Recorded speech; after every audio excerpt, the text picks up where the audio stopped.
आणि आता थेट जाणार आहोत विधानसभेमध्ये, जिथे जोरदार गदारोळ सुरू झालाय। काय अधिकार आहे तुम्हाला? अध्यक्ष महोदय, अध्यक्ष महोदय, अध्यक्ष महोदय महत्वाचं आहे। वडट्टीवार साहेब, आपण जरूर बोला, पण या प्रश्नाचं उत्तर द्या। वडट्टीवार साहेब, आपण या प्रश्नाचं उत्तर द्या। आपण स्वतः म्हणताय मराठ्यांना सरसकट कुणबी प्रमाणपत्र देण्यास आमचा विरोध नाही।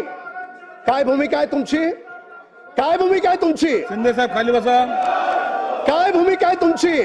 म्हणजे टीव्ही पुढे एक बोलाल, सभागृहात एक बोलाल, मराठ्यांसाठी अधिवेशन बोलवा म्हणून मागणी कराल आणि मीटिंगच्या वेळेस गायब व्हाल। अध्यक्ष महोदय, याचा अर्थ स्पष्ट आहे। याचा अर्थ याला दोन समाजात भांडणं लावायचे आहेत। याचा अर्थ स्पष्ट आहे, दोन समाजामध्ये भांडणं लावून याला टीव्ही माध्यमांपुढे वेगळं बोलायचंय। आज पूर्ण महाराष्ट्र पाहतोय, मगासपासून इकडच्या 10 ते 12 सदस्यांनी वारंवार विचारलं, तुम्ही बैठकीत का आला नाहीत? आरक्षणाला विरोध करणारा कोर्टात तुमचा कोण कार्यकर्ता होता? त्याच्या पाठीमागे तुमचे कोण नेते होते? या सगळ्या गोष्टींचा उलगडा आज या महाराष्ट्राच्या पुढे या सभागृहात झाला पाहिजे। संजय कुठे? अध्यक्ष महोदय, सभागृह सुरू झालं तेव्हापासून एकच विषय चालू। अध्यक्ष महोदय, कालच्या अध्यक्ष महोदय सर्वदलीय बैठकला यापूर्वी सुद्धा 2 बैठकी अध्यक्ष महोदय झाल्यात। 2 बैठकीला अध्यक्ष महोदय विरोधी पक्षाचे नेते हजर होते। अध्यक्ष महोदय आणि बाहेर अध्यक्ष महोदय पोडियमवर आणि टीव्ही समोर आता जाऊन आले। आता काय सांगतात की आम्हाला सरकार विश्वासात घेत नाही, आमच्यावर विश्वास दाखवत नाही।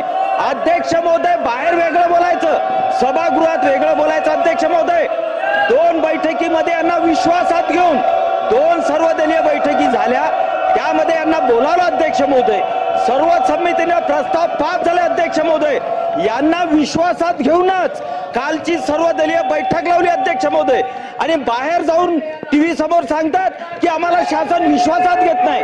अध्यक्ष महोदय, यांना विश्वासात घेतल्यानंतर शेवटच्या क्षणाला दांडी मारतात। अध्यक्ष महोदय, आणि मी अध्यक्ष महोदय जबाबदारीने सांगतो, अध्यक्ष महोदय, या महाराष्ट्रामध्ये अध्यक्ष महोदय खऱ्या अर्थानं जातीवाद, हा जातीवाद जो अध्यक्ष महोदय खऱ्या अर्थाने महाराष्ट्रामध्ये 1999 साली अध्यक्ष महोदय सुरू झाला। अध्यक्ष महोदय, आणि तो जातीवाद कोणी पसरवला? अध्यक्ष महोदय, एक स्टेटमेंट जर आपल्याला आठवत असेल अध्यक्ष महोदय, ते सर्वोच्च नेत्यांनी एक म्हटलेलं अध्यक्ष महोदय की आता पेशव्यांना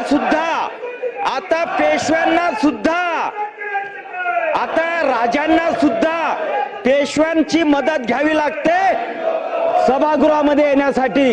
हे स्टेटमेंट कोणाचं आहे? महाराष्ट्रात। अध्यक्ष महोदय, जातीवाद तिथून निर्माण झाला। अध्यक्ष महोदय, माननीय देवेंद्रजी फडणवीस 14 साली जेव्हा या महाराष्ट्राचे मुख्यमंत्री झाले तेव्हापासून अध्यक्ष महोदय या जातीवादाला पेरण्याचं काम या महाराष्ट्रात कोण करते? अध्यक्ष महोदय, हे सुद्धा मराठा समाजाने आणि ओबीसी समाजाने समजून घ्यावं।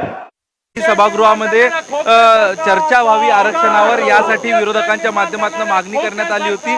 मात्र सरकार या सगळ्यावरती बोलायला तयार नाही, म्हणून पुन्हा एकदा विरोधकांकडनं आंदोलन केलं जातंय, घोषणाबाजी केली जाते। आपल्या सोबत विधान परिषदेचे विरोधी पक्षनेते अंबादास दानवे आहेत। दानवे साहेब, एक तर आपण बघतोय आज या विरोधकांच्या माध्यमातून विधानसभेमध्ये विधान परिषदेमध्ये मागणी केली गेली होती, मात्र ते होताना दिसत नाही। एकीकडे आपण बघतोय प्रवीण दरेकर या ठिकाणी माध्यमांना प्रतिक्रिया देतानाचा प्रयत्न करतायत, तर दुसरीकडे जे विरोधक त्यांच्या मागे येऊन घोषणा देत असल्याचं चित्र विधिमंडळामध्ये बघायला मिळतंय। आणि आपण बघतोय हा प्रश्न सुटण्याऐवजी आरक्षणाच्या प्रश्नावर आता गोंधळ वाढतानाचं चित्र विधान भवनामध्ये बघायला मिळतंय। कॅमेरा पर्सन तेव्हा विरोधी पक्षनेते आजचे तेव्हा मंत्री होते, तेव्हा आपल्या पिंपरी चिंचवड मध्ये चिंतन बैठक झाली ओबीसींची, त्यामधलं चिंतन बैठक झाली, त्या ओबीसींचे वेगवेगळे नेते तिथं होते।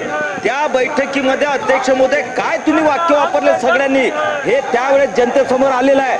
आणि त्याही उपर जेव्हा ओबीसींचे मेळावे झाले त्या स्टेजवरही तुम्ही गेले, जे हाके साहेबांचं हे झालं त्यालाही तुम्ही समर्थन केलं। म्हणजे तुमची एक भूमिका सांगा ना, तुम्ही एकाकडे तुमचा एक नेता मराठ्यांच्याकडे जातो, तिथं त्याची भूमिका मांडतो की आम्ही मराठ्यांबरोबर आहे, दुसऱ्यांदा ओबीसीच्या याच्यात जातो, तिथं म्हणतो आम्ही ओबीसी सोबत आहे. अरे एक भूमिका मांडा, दोन्ही समाजाला झुलवत ठेवू नका. हे दोन्ही समाज आपलेच आहेत, हे दोन्ही भाऊ आपले आहेत. हा संवेदनशील मुक्तेनं विषय करायचा आहे, हा महाराष्ट्राचा विषय आहे.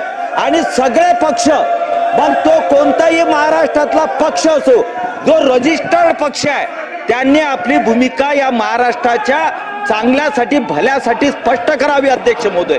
आणि म्हणून दिवसेंदिवस या महाराष्ट्रातलं वातावरण खराब करून यांना असं वाटतं अध्यक्ष महोदय की लोकसभेमध्ये आम्ही खोटे नेरेटिव्ह चालवले, आम्ही मराठा समाजाला मूर्ख बनवलं, आम्ही ओबीसी समाजाला मूर्ख बनवलं, आमच्या पोळ्या शेकल्या, आम्ही 31 सीट आणल्या.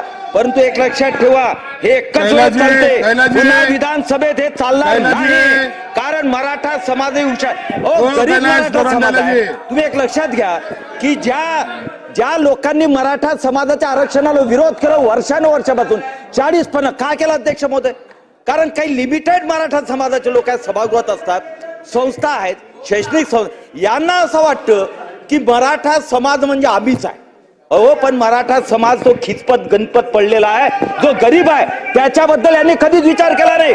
मनोज जरांगे पाटील साहेबांनी तो विचार केला. मी त्यांचा अभिनंदन एवढ्यासाठी करेल की त्यांना विचार केला. पण त्यांना एक विनंती सुद्धा करणार आहे की मनोज जरांगे पाटील साहेब, तुमची मागणी जी आहे तुम्ही केली ती योग्य आहे की अयोग्य आहे हे कायद्याच्या कसोटीवर चालेल. परंतु आपण 2 पावलं मागे येऊन यांची तिरकत चाल जी आहे महाविकास आघाडीची समजून घ्यावी. आणि या तिन्ही पक्षांच्या प्रदेश अध्यक्षांना किंवा नेत्यांना तुम्ही बोलवावं, त्यांना विचारावं की ओबीसी मध्ये मराठाचा समावेश त्यांना तुमचा विरोध आहे का समर्थन आहे, हे मनोज जरांगे पाटील साहेबांनी विचारावं. यांचा खरा चेहरा जो आहे तो ओबीसी आणि मराठ्यांसमोर आला पाहिजे अध्यक्ष महोदय. म्हणून मनोज जरांगे पाटील साहेबांना माझी विनंती आहे की यांच्या बैठकामध्ये येऊ नका. तुम्ही ते न येणारे माणसं आहात, परंतु हे ज्याप्रमाणे षड्यंत्र महाराष्ट्रामध्ये करतायत ओबीसी समाजाने मराठामध्ये भांडणं लावण्याचे, त्यामध्ये तुम्ही त्या ट्रॅपमध्ये अटकू नका.